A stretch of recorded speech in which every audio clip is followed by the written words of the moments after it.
Friends of longtime disability rights advocate Bob Kafka are remembering him and his legacy today.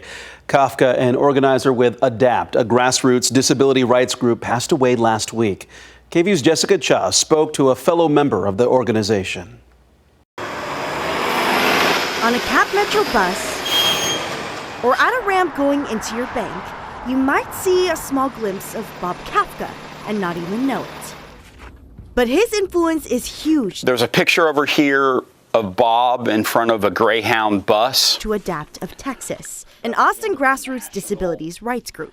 It's hard to quantify Bob's work because he was the type of leader he was. He didn't want to be the center of attention. Thor Armbruster, a fellow organizer and friend of Kafka, says he recently passed away on December 27th after more than 40 years as an organizer who pushed for accessibility rights at the local, state, and federal levels. I'm going to miss his sense of humor, his intellect, his big furry beard, his big furry afro. Kafka, a Bronx native, moved to Texas in 1974 after a car crash left him quadriplegic, which jump-started his decades-long career as an advocate in a time where Armbruster says people really needed one. There were no ramps. There weren't any curb cuts.